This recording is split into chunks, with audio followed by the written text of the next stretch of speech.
Hey everybody, how's it going? I just wanted to do kind of a vlog style video here real quick today. Sorry I've been doing so many of these as opposed to kind of regular content and kind of more informative videos lately. It's just kind of where I've been at, it's where my energy level's been at. These are way easier to film and edit and all that stuff. So my energy's been a little low lately because so I'm shooting this on a Friday. On Monday, I was in the hospital getting my gallbladder removed.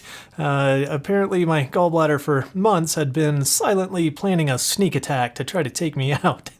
And on Monday, I'll spare you all the gory details, but on Monday, everything kind of came to a head, and well, it was decided that thing had to go. So I'm still recovering. I'm fine, totally fine. I'm on the mend. I'm just still moving a little slow. But I really wanted to shoot this video because in the middle of all this recovery and everything, I got a couple of fun new toys, and I really wanted to hear my new toys at the same time as you. I just wanted to film this. So right now I'm using as a boom mic my Lewitt LCT 440 Pure. I got it about, it's just out of frame. I think you might be, yeah, my finger's touching the bottom of it here. So it's just out of frame, and I got it maybe a foot or so away. You can kind of see here. Just kind of hanging here, and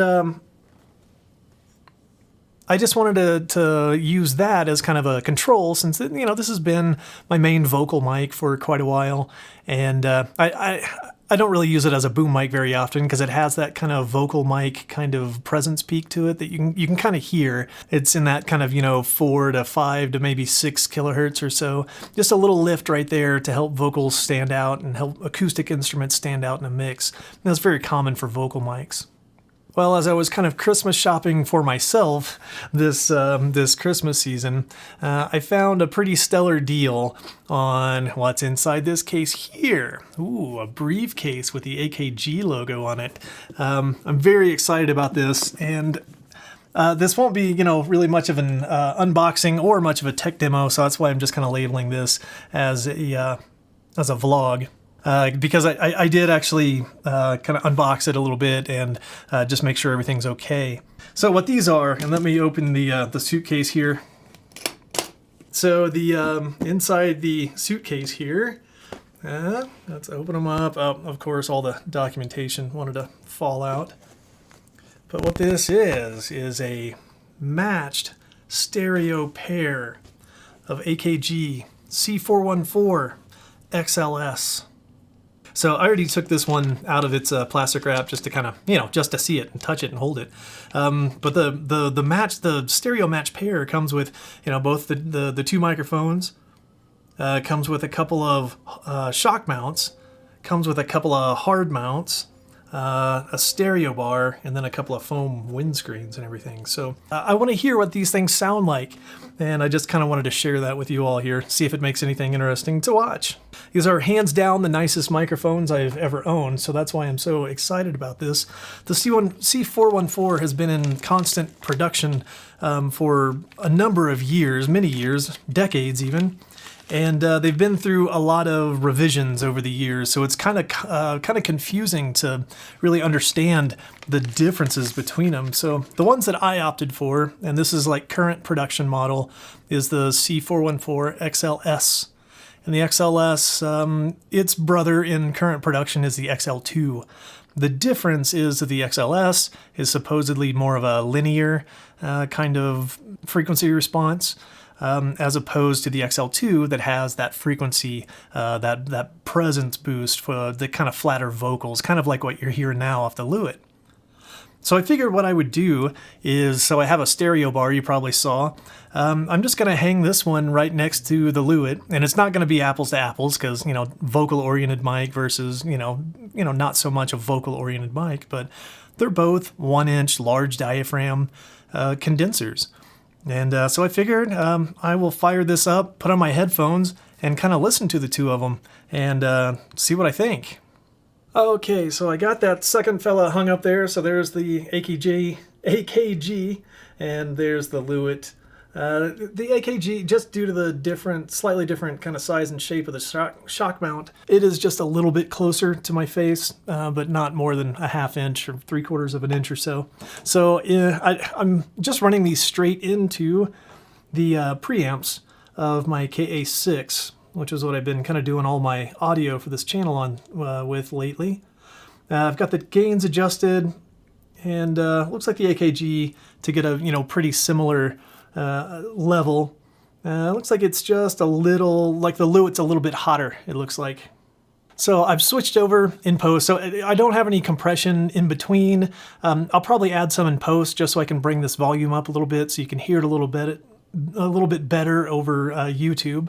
I'm going to put on my headphones and I'm just going to toggle the monitoring between the two and kind of listen to myself, and I'll try to coordinate that with what you hear as well. So right now, listening to the C414, and this is in just its cardioid mode. All right, I'm going to take the other one out of its packaging here.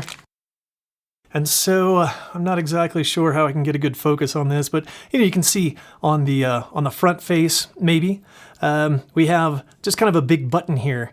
And this button is a selector. Once you give it phantom power, little LED lights up that lets you know which of the 9 different polar patterns you can that you're on. So it has polar patterns for omni, wide cardioid, cardioid. I'm not sure if it's supercardioid or a hypercardioid, and then a figure of 8. And so those kind of 5 primary polar patterns, but then there are also intermediate patterns in between those. So like 4 other intermediate patterns that you can select, which is kind of cool. On the back, we have 2 different switches. And again, I don't think you can really see that all that well, sorry. Yeah, see if that focuses a little bit better. So this is the back, and we have one switch that is our dB pad. So we can pad the signal at the microphone, either 0, -6, -12, or -18 dB. So that's a pretty hefty selection there. And then over here, another button that will allow us to select the low cut or the high pass. And it looks like it's got either 0, 40, 80, or 160 dB, hertz. So that's actually pretty darn cool. So right now we're listening to it in cardioid. Let me switch over and listen to the Lewitt. So this is the Lewitt in cardioid, and that's the only, it's not a multi-pattern mic, but you can definitely hear that vocal kind of presence peak. That can be very flattering to vocals in a musical setting, but in an application like this, it's not necessarily a good thing. It just kind of adds a little bit more kind of sibilance and everything. So I'm going to switch back over, and sorry, I'm just playing, I'm not really meaning this to be a tech demo or anything. This is just my first time hearing the nicest microphone I've ever owned. So I'm going to switch back over to the AKG. Okay, and I just want to kind of hear if it sounds any different in its different polar patterns. So yeah, again, now we're in cardioid. I'm going to go backwards to, this is that intermediate between cardioid and omni.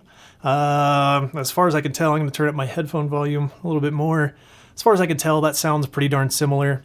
And now this is in the just full omni. Again, sounds pretty darn similar. Of course, I have the microphones about a foot away from my face since they're in kind of a boom situation here. That's a little farther away than I would have them if I were tracking vocals. Typically like maybe 8, maybe 10 inches away if I was tracking vocals, because any closer and you start to get more and more proximity effect and vocals start to come out boomy. Much farther away, kind of like I am now, and especially in this Omni, I can hear more of the room. If you're in a great sounding room, maybe that's a preferable thing for you, but most of us in home studios are not in great sounding rooms. So, we want to try to take the room out of the equation as much as possible. So let's get back to cardioid. Okay, there we go. And I can tell a little bit of difference in not quite as much of the room in the signal. And this is the intermediate between cardioid and wide cardioid. This is the wide cardioid. So I take it I can get a little bit more off axis without the signal dropping off quite as much. So flip back to cardioid. And if I get a little bit more off axis, it's just going to start to drop off a little bit more, as I get away from the just direct in front of it. Let's go over to, this is the supercardioid, I believe. And this should be much less forgiving for getting off axis. So if I get off over here, it's going to drop off a little faster, you know, get off to the sides a little bit. So so that's going to be handy. Like, I'm curious to try these like as a tom mic or something, to help kind of reject, you know, the sounds going on around it. Heck, maybe even a snare mic? I don't know. Large diaphragm, you don't really hear about those on snare. So, hey, I'll try it and see what happens. And then here we've got the figure 8 or figure of 8. And yeah, you know, sonically, all of these sound very similar to me. You know, anything that involves picking up from the rear, I can hear just a little bit more of the room ambience because, you know, it's picking up from behind the microphone as well. Figure of 8 should be, you know, relatively forgiving to getting off axis. But if you get, you know, totally off axis, it should, well, actually, no. I can still hear pretty well. All right, well, cool. I'm going to go back to cardioid. Oh, get a couple of kind of pops there. So, you know, probably not exactly ideal to be switching polar patterns in the middle of recording, but yeah, I just wanted to kind of share this with you. I hadn't been putting out many videos lately, and hadn't exactly been feeling great this week. I've had these microphones sitting here for a few days, and I just haven't really felt up to cracking them open and giving them a try for the first time. So I just wanted to do that here.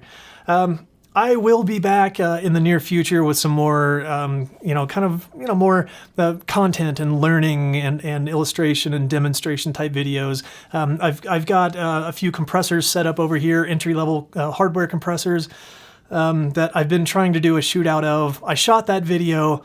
I just wasn't happy with the results, so I'm going to shoot it again. And once I do that, I'll get that out there. I've got all sorts of ideas for other videos to do.